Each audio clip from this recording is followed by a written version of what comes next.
good morning. Good morning and welcome to Media Pulse, the show where we help you make sense of Thai politics. The week before, we talked about how the no confidence motion submitted by the opposition against Prime Minister Paetongtarn Shinawatra erupted into a war of words with the ruling Thepchai party. The dispute was over the duration of the no confidence debate, and so far, up to today, the dispute has not been resolved yet. No. And as we all remember that the opposition parties, especially the People's Party, then demanded as many as 5 days to censure the Prime Minister. But the Thepchai party, the core of the ruling coalition, said, no, we give you only 1 day. Yeah, and while they were still trying to strike a compromise, a new squabble over the censure motion emerged this week. And it turned out to be a much more serious one, overshadowing all other political issues. So March 24th has been set as the date for the censure debate.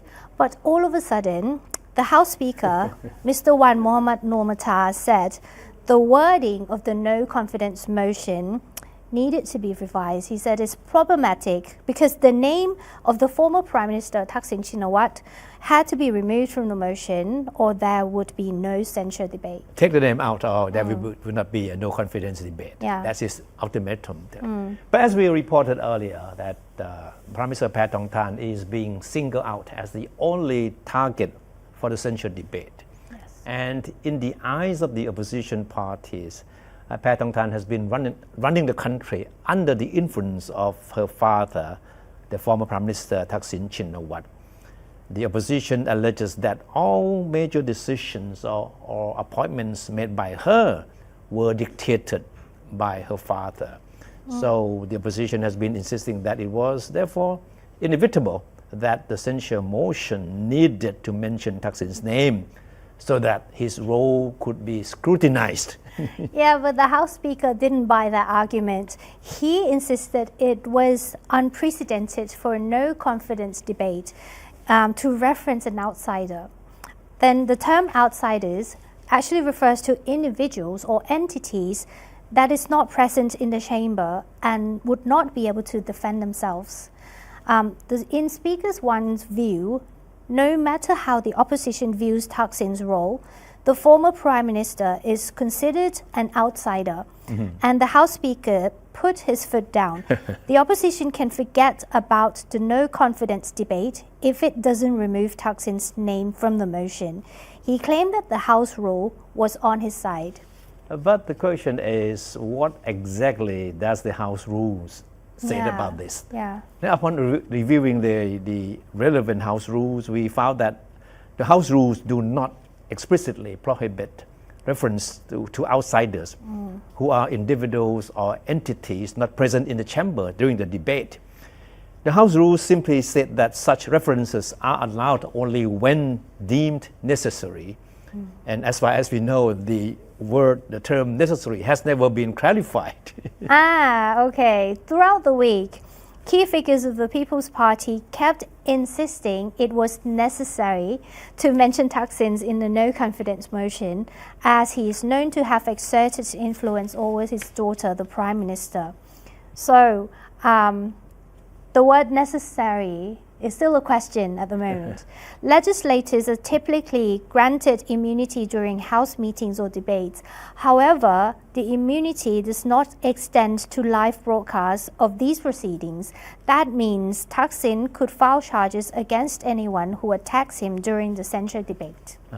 And the House Speaker, Kun Wan Mohammad, is afraid that he could be the first target of a libel suit, defamation Makes suit. sense. If Thaksin is angry or unhappy with whatever will be said about him during the debate. Yeah, because he's in charge, so he doesn't want to be in trouble for that. So what does the no confidence motion exactly say to arouse such a strong reaction from Thepchai party and the House Speaker? So the motion essentially accuses Paetongtarn of lacking the leadership, maturity and capability required for the head of the executive branch. It also alleges that she shirks responsibility and act solely in her own interest, as well as that of her father and family. It also criticizes her for failing to govern the country effectively, particularly in addressing economic, security, and environmental issues, while allowing corruption to run rampant. So according to the motion, Paetongtarn acts as a puppet prime minister serving at the beck and call of her father, Mr. Thaksin Shinawat. It asserts that Thaksin is the real prime minister, wielding power without accountability. But there is another side to the whole affair. Political observers, many of them anyway, believe that the House Speaker's objection to the wording of the no confidence motion has other motivation. They said it has more to do with his personal relationship with the former Prime Minister than anything else. They believe it was these close ties between them that helped one Muhammad Nur Mattar secure his position as House Speaker in 2023. Yeah, I remember there was those chaotic days back then when the Thepchai party and the Move Forward party were struggling to form a coalition. The Move Forward party at the time wanted its leader Pita Limjaroenrat to be the prime minister and to also take the House speakership at the same time. But the Thepchai disagreed, fearing a concentration of power in the hand of its would-be coalition partner. After much wrangling with the Move Forward, Thepchai succeeded in nominating Wan Muhammad as a House Speaker. Let's get to know Kun Wan Muhammad a little bit better. Yep. Kun Wan Muhammad is a veteran politician, and he's a leader of Prachachat Party, which holds only 9 seats in the House. And with these 9 seats, one was in a position to be supported as House Speaker. That has always been a big question as to why he deserves such an honor, despite the fact that his party is a very small party. And all the MPs, or the 9 MPs in the party, represent constituencies in the Deep South, and which is the party's stronghold. And Kun Wan Muhammad is widely known for his close ties with Thaksin, who is undeniably the dominant figure within the Thepchai party. And that's why Thaksin was able to pull the strings and help Kun Wan Muhammad secure the position of the House Speaker through the support of the Thepchai party. They're close. It is no surprise then that political analysts overwhelmingly believe he owes his House Speakership to Thaksin, which explains his strong inclination to protect the former Prime Minister in the upcoming censure debate. Let's take a look at this picture. Now, when Thaksin recently visited the South, right, the 81-year-old House Speaker Wan Muhammad was present to welcome him at his residence. A widely circulated photo of the Speaker demonstrating deferences to Thaksin speaks volumes about their relationship. Memes ridiculing the House Speaker immediately went viral. This picture here, right? That's speaks right. volume. Yeah. After much wrangling and as the March 24th debate, the date approaches, the opposition parties had no choice but to give ground. After a consultation with the House Speaker, Wan Muhammad, on Thursday, leader of the People's Party, Kun Nathapong Ruenpanyawut, agreed to have Thaksin's name removed from the motion. Of course, Prime Minister Paetongtarn must have heaved a big sigh of relief and immediately welcoming the move, describing it as fair. But it doesn't mean that the opposition would go soft on the former Prime Minister Thaksin.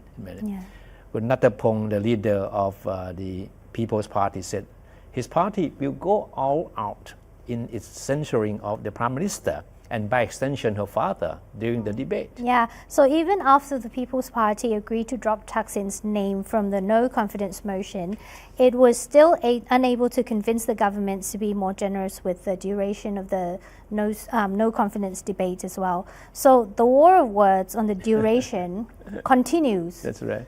Nathapong said after 90 minutes talk, they negotiated for 90 minutes, That's right. an hour and a half, between the government and the opposition representatives on Thursday.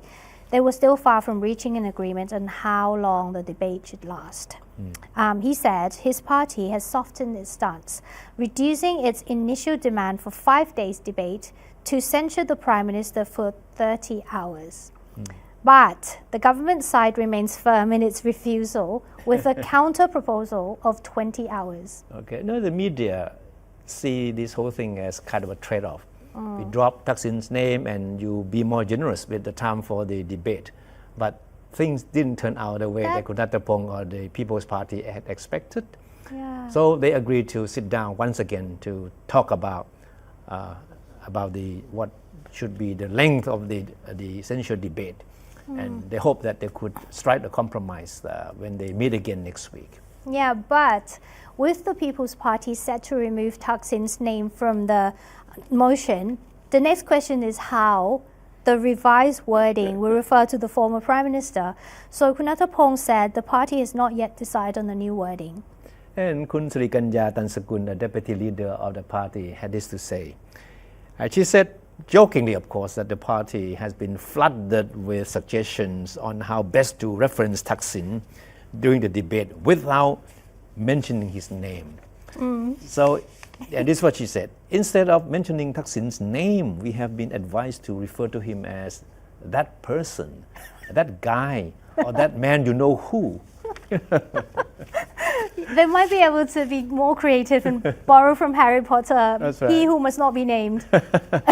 But no matter how the opposition tries to circumvent the no Thaksin protocol as agreed with the House Speaker, any reference whether as that person, that guy, or you know who, is sure to provoke protests from the Thepchai MPs in the chamber.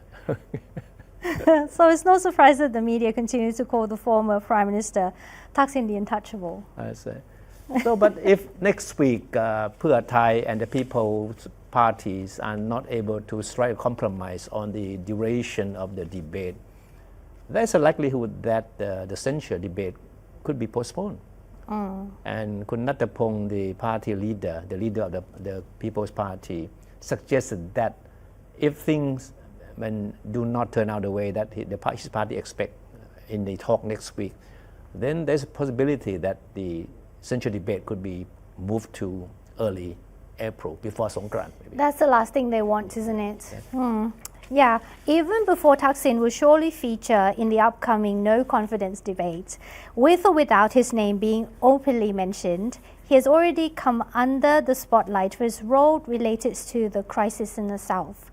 Is he the peacemaker he claims to be, or catalyst for renewed violence? The answer depends on who you ask. That's right. You ask a different person, you get different answer as to what exactly Thaksin's role should be in the South, or should he be playing any role at all, given the history of his involvement in the policy-making process that many people believe that contributed to the worsening of the conflicts in the region. No, a series of attacks took place in the South 3 weeks after Thaksin visited Pattani, Yala, and Narathiwat on what he described as a peace mission. Thaksin took the opportunity of his visit to apologize for what he admitted to be mistakes he made in dealing with the problems in the region while he was in power more than 20 years ago. And many see the armed attacks as a reminder of lingering grievances over Thaksin's heavy-handed policy that resulted in the deaths of many local people. Yeah, but Deputy Prime Minister and Defense Minister Phumtham Wechayachai was quick to dismiss the linkage, and he described it as too premature. Phumtham insisted that the violence in the 3 southernmost provinces have been common during the holy month of Ramadan of Muslims. He said those who tried to put the blame on Thaksin are the people who still do not let go of the past. Kun Phumtham did not elaborate as to what he means by some people not letting go of the past. But he is understood to be referring to a series of bloody events that hit the region under the Thaksin administration in 2004.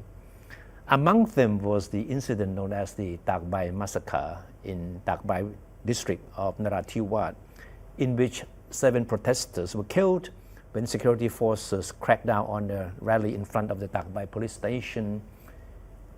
Another 78 people were suffocated to death during the transport from the rally site to an army unit.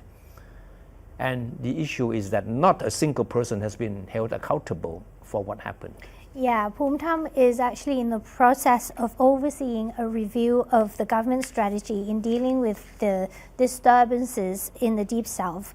He said Thaksin, in his capacity as an advisor to the Malaysian Prime Minister Anwar Ibrahim as the ASEAN chair this year, is making an important contribution towards solving the crisis in the region. No, but Angkana Nilapayjit, a senator and a well-known human rights activist, has a different view about Thaksin's role in the crisis in the South. And this is what she said. People in the South have not forgotten what happened. She was obviously referring to the Thepchai incident, which many people still put the blame on Thaksin. Yeah, she pointed out exactly that the defendant in the Thepchai case, a former commander of the regional army unit, was an MP of Pheu Thai Party, the core of the ruling coalition government headed by Thaksin's daughter Pathongthan.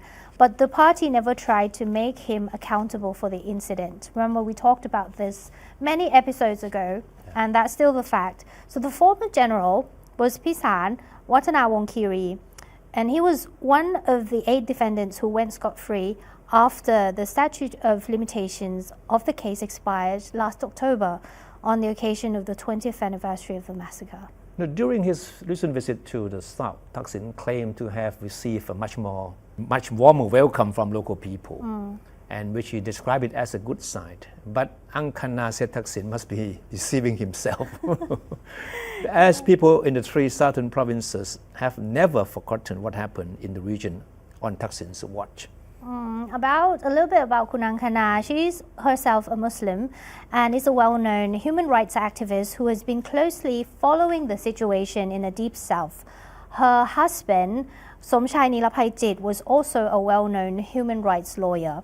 Somchai was kidnapped by a group of men in Bangkok in 2004 after he volunteered to be a defendant's lawyer for 4 suspected separatists. Somchai has not been seen since. Okay. All right, we have talked a lot about the father. Now let's move on to the daughter. Yeah, the Pathongthan government is still reeling from criticisms from Western governments and human rights organizations for its repatriation of 40 Uyghurs back to China more than 2 weeks ago. So the Pathongthan government very much hopes that flying a group of Thai journalists on a trip to Xinjiang, the autonomous region in China, next week to check on the well-being of these 40 Uyghurs could be a good PR exercise to counter these criticisms, right? Yeah, so the journalists, the selected ones, will be accompanying Deputy Prime Minister Phumtham Wechayachai and Justice Minister Tawi Sot-song to meet the Uyghurs to find out how they have been treated by Chinese authorities under their return late last month. But how these journalists are selected for the trip and how free they will be in checking the living conditions of these Uyghurs has become an issue. Kun Rangsiman Rome, an outspoken MP of the People's Party, which is the main opposition party, raised questions about the process of selecting the journalists for the trip. He said he doubted whether only pro-government media have been chosen for the trip.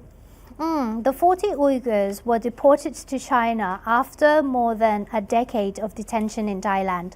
The move was met with widespread international condemnation. Prime Minister Pathongthan Shinawatra defended the decision, claiming to have been assured by the Chinese government that the Uyghurs will be well treated. So back on the issue of journalists being thrown to the Xinjiang, reacting to Kun Rangsiman Rome's criticisms, Kun Phumtham, the Deputy Prime Minister in charge of security, insisted that the journalists selected for the trip represented a broad range of Thai media. Among them is the National Broadcasting Services of Thailand, or better known as NBT, which he said is the only government media agency in the group. And this is what he said in defense of the selection of the journalists for the trip. It would be an insult to label these media as being pro-government, of course, with the exception of NBT. Phumtham said, since the military aircraft will be used for the trip, it has only 20 seats, so it only can accommodate only 7 to 8 journalists. So very selected few will be chosen. The Deputy Prime Minister said that the selection of journalists for the trip was handled by the government spokesperson's office and the Defence Ministry's spokesman. So he said he had nothing to do with it, but was told that the journalists are chosen based on their organization's audience ratings.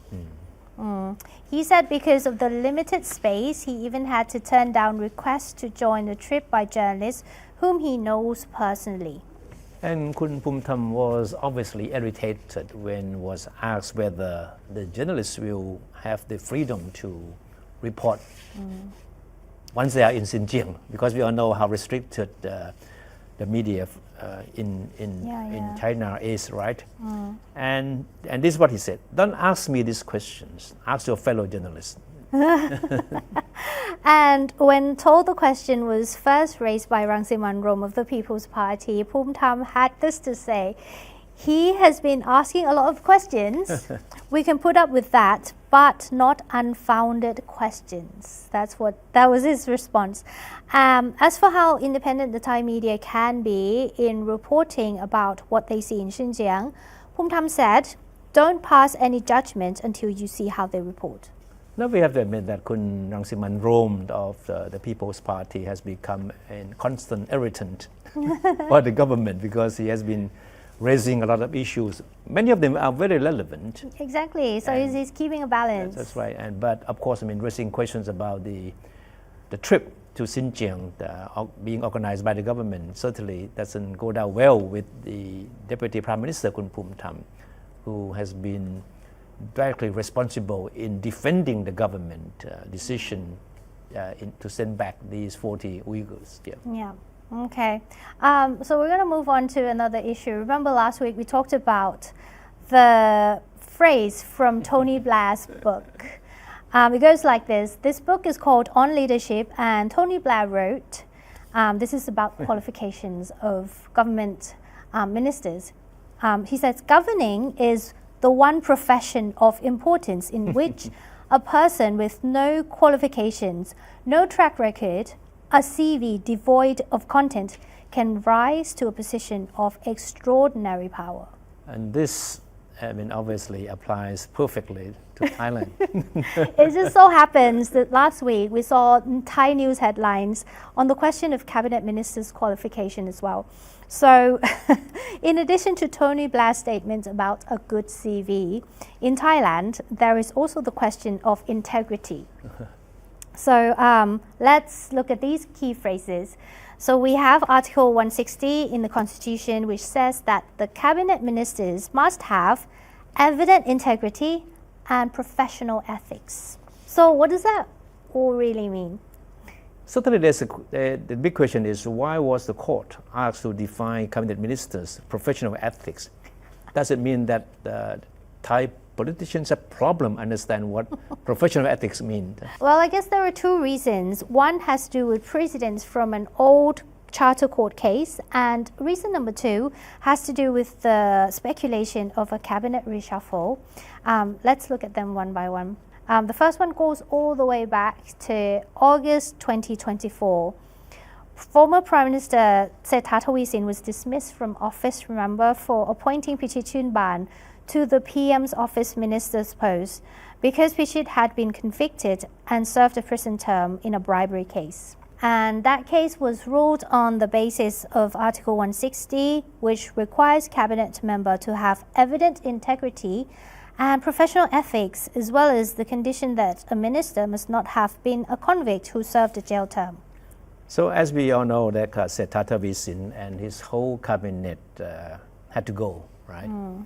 And what happened certainly served as a good reminder for Pattongtan, who has to be very, very much more careful in appointing cabinet members.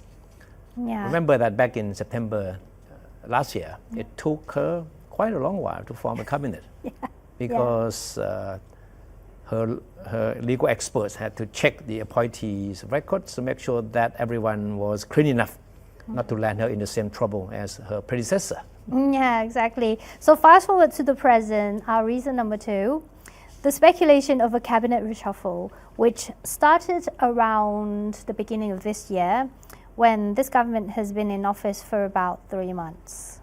So why a cabinet reshuffle now? Though the argument, of course, the usual argument is that we need to put the right person in the right job, right? Yeah, that's a very diplomatic answer. There can be also other unofficial reasons which are well known in Thai politics, and they range from political rivalry to the view that ministerial portfolios are used as a tool to repay political favors. Once someone's time is up, it's time to get up from the seat and make way for others. And there is also the fact that parties in the government coalition may want to swap their portfolios for more influential roles.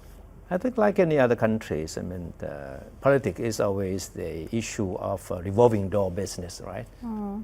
Exactly. You're here one day, that you can get kicked out the next day to open the way for others to come in. Yeah, but whatever reasons, I think the fact that the cabinet has asked the Constitutional Court to deliberate and find clear answers to the terms of evident integrity and professional ethics are being read as a signal for a cabinet reshuffle. So this is speculated to happen after the censure debate. All right, so. But what happened is that the Constitutional Court refused to issue a ruling on the petition. Yeah, so it's unclear. Because the court considered the petition to be sort of raising and hypothetical questions. It's more of a what if. Yeah, what if? So the court. They're being asked to rule on a case which is not a case yet. That's Isn't it? right. That's right. That's the court's argument that they cannot issue a ruling on this. And the vote was 8-1 against the petition. So I guess there are 2 things to watch out for in Thai politics in the coming weeks. So that would be the censure debate and a cabinet reshuffle, possibly? The cabinet reshuffle maybe not that soon. But of course the censure debate is upcoming.